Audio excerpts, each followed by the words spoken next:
Welcome to G Fun Facts Online. For much of history, the stories in the Bible of kings and kingdoms, prophets and patriarchs were largely confined to the pages on which they were written. Their historical reliability was a matter of faith. But what happens when the ground itself starts to speak? What if we could find a victory monument from an enemy king that accidentally proves the existence of Israel's greatest hero?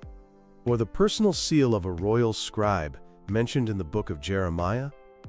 Over the last 2 centuries, the sands of the Middle East have yielded their secrets, and with them, a new chapter in understanding the Bible has been written, not in ink, but in stone, clay, and silver.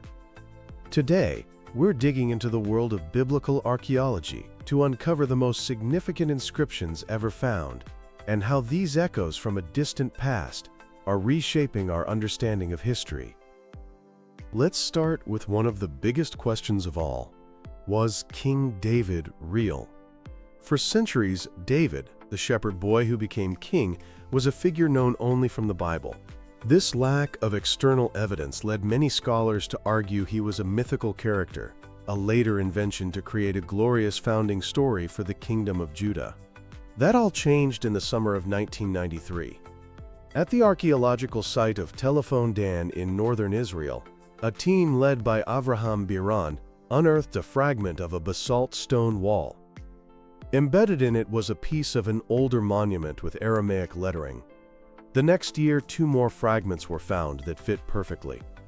This broken monument, or stele, was a victory boast erected in the 9th century BCE by an Aramean king, most likely Hazael of Damascus, a figure also mentioned in the Bible. The king brags about his military victories over the kingdoms of Israel and Judah, but it was one specific phrase that caused an earthquake in the world of biblical studies, BYTDWD, which translates to House of David. The inscription details the killing of Jehoram, son of Ahab, king of Israel, and Ahaziah, son of Jehoram, king of the House of David.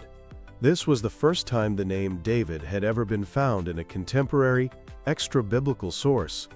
It was powerful evidence that King David wasn't a myth, but a real historical figure who founded a dynasty so significant that his enemies were still referencing it by name more than a century after his death. The stele directly corroborates the biblical account in 2 Kings chapter 8, which describes this exact war. The Tel Dan Stele single-handedly anchored King David in history. While the Tel Dan Stele confirmed David's dynasty, an even older inscription gave us the first ever mention of Israel outside the Bible. In 1896, the famous archaeologist Flinders Petrie was excavating in Thebes, Egypt. He discovered a massive granite slab, a victory hymn celebrating the campaigns of Pharaoh Merneptah, who reigned in the late 13th century BCE. The bulk of the text describes a victory over the Libyans, but the final lines list his conquests in Canaan, and there the Pharaoh boasts, "Canaan is captive with all woe, Ashkelon is conquered, Gezer seized, Yanoam made non-existent. Israel is laid waste, its seed is not." This is incredibly significant. First, it confirms that a people group known as Israel existed in Canaan in the late 13th century BCE, the general time frame for the Israelite settlement described in the books of Joshua and Judges. Secondly, the way the name is written is crucial. In the original hieroglyphics, the determinative sign used for Israel designates a people, or a tribal group, not an established city-state or kingdom. This suggests that at this point, Israel was a distinct ethnic entity in Canaan, but had not yet formed a centralized monarchy, which aligns perfectly with the biblical depiction of the pre-monarchic period of the Judges. The Merneptah Stele provides a fixed anchor point in history when Israel appears on the world stage. Sometimes, archaeology gives us the other side of the story. In 1868, a missionary in modern-day Jordan was shown a 3-foot-high black basalt stone covered in writing. This was the Mesha Stele, or the Moabite stone. It's a victory monument from Mesha, the king of Moab, a kingdom to the east of the Dead Sea. What makes it extraordinary is that it tells the Moabite version of events also recorded in the Bible in 2 Kings, chapter 3. The Bible describes how Mesha, a vassal of Israel, rebelled after the death of King Ahab. The Mesha Stele, written in a language almost identical to Biblical Hebrew, confirms this from the other side. Mesha writes, "Omri was king of Israel and oppressed Moab during many days. His son succeeded him, and he also said, 'I will oppress Moab.'" This directly confirms the biblical statements that Moab was subject to Israel's dynasty of Omri. Mesha goes on to boast about his successful rebellion, which he credits to his god Chemosh. He lists the Israelite towns he recaptured and, in a fascinating detail, mentions that he took the vessels of Yahweh, the God of Israel, from the town of Nebo and dragged them before his own God. This is the earliest known extra-biblical reference to Yahweh. Reading the Mesha Stele alongside 2 Kings chapter 3 is like watching a historical event from two different news channels. Each side highlights its own successes, but together they paint a rich, multi-dimensional picture of the 9th century BCE, confirming that the political struggles described in the Bible were very real. Let's jump forward a few centuries to 539 BCE. The mighty Babylonian Empire falls to Cyrus the Great of Persia. According to the Bible, in books like Ezra and Isaiah, Cyrus issued a decree allowing the exiled Jews to return to Jerusalem and rebuild their temple. For centuries, this was known only from the biblical text. Then, in 1879, excavators in Babylon discovered a small, barrel-shaped clay cylinder. Known as the Cyrus Cylinder, it was a foundation deposit commemorating his conquest. The text is a piece of masterful propaganda. It portrays Cyrus as a liberator chosen by Babylon's chief god Marduk. But the crucial part is where Cyrus describes his policy towards the peoples subjugated by the Babylonians. He states, "I gathered all their former inhabitants and returned to them their dwellings. Furthermore, I resettled all their gods unharmed in their former chapels." While the cylinder doesn't mention the Jews by name, this general policy of restoring cults and allowing deported peoples to return home is a stunning parallel to the specific decree described in the Bible. It shows that the policy attributed to Cyrus in the book of Ezra was his standard imperial strategy. It provides the historical context that makes the biblical account of the return from exile entirely plausible. The Bible isn't just about kings and empires, it's also about individuals. And archaeology has provided tangible links to key figures, especially from the New Testament. Two of the most central antagonists in the trial of Jesus are the Roman prefect Pontius Pilate and the Jewish high priest Caiaphas. For nearly 2,000 years, the only physical proof of Pilate's existence came from texts. That changed in 1961. Archaeologists excavating the theater at Caesarea Maritima, the Roman capital of Judea, found a limestone block being reused as a step. Carved into it was a Latin inscription. When reconstructed, it clearly read, "Pontius Pilate, prefect of Judea, has dedicated this Tiberium, likely a temple in honor of the Emperor Tiberius." This was the first archaeological evidence for Pilate, contemporary to his time in office, confirming his name and his exact title. Decades later, another discovery brought a second key figure to life.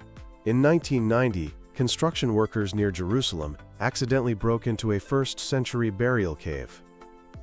Inside, they found 12 ossuaries, or bone boxes. One was intricately decorated, suggesting it belonged to a very wealthy or important person. Scratched on its side was the name Yehoseph bar Caiapha, Joseph, son of Caiaphas.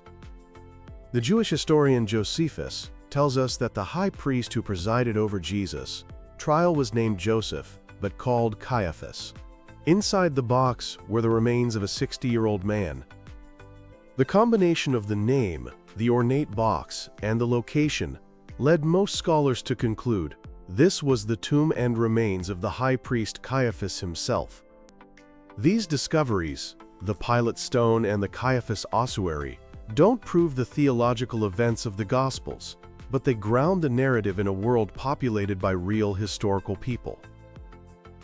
For decades, the Dead Sea Scrolls, dating to the 3rd century BCE, were the oldest known copies of biblical texts. But a discovery in 1979 pushed that date back by 400 years. An archaeological team excavating burial caves at a site called Ketef Hinnom in Jerusalem, dating to the time of the prophet Jeremiah, found something incredible. Inside one of the tombs were 2 tiny rolled-up scrolls of pure silver, no bigger than a cigarette butt. It took 3 years to unroll them without destroying them. When they were finally deciphered, they were found to contain, etched in ancient Paleo-Hebrew script, portions of the priestly blessing from the book of Numbers, chapter 6. May Yahweh bless you and keep you. May Yahweh make his face shine upon you and give you peace. These tiny silver amulets, likely worn for protection, are the oldest known citations of a biblical text ever discovered. Their dating to the First Temple period, before the Babylonian exile, is a powerful challenge to theories that the first 5 books of the Bible were written much later. It shows that portions of the text were known, cherished, and used in worship in Jerusalem centuries earlier than previously proven. Finally, let's look at some of the most personal connections to the biblical world: ancient signatures. In the ancient world, documents were sealed with a clay bulla, a lump of wet clay stamped with a personal seal. The papyrus has long since decayed, but thousands of these tiny clay bullae have survived. In 2015, during excavations near the Temple Mount, archaeologist Eilat Mazar found a bulla reading belonging to Hezekiah, son of Ahaz, king of Judah. This was the first seal impression of a Judean king ever found in a controlled scientific excavation, a direct link to one of the Old Testament's most famous kings. Even more dramatic are the bullae connected to the 36th chapter of Jeremiah. The chapter describes the prophet Jeremiah dictating prophecies to his scribe, Baruch, son of Neriah. The scroll is read before officials at the court of King Jehoiakim. One official present is named Gemariah, son of Shaphan. In 1982, excavators in Jerusalem found a bulla in the destruction layer from 586 BCE that reads, belonging to Gemariah, son of Shaphan. It's a direct confirmation of a minor character in a biblical story. After the king burns the scroll, he orders Jerahmeel, the king's son, to arrest Jeremiah and Baruch. A bulla has been found bearing the name Jerahmeel, son of the king.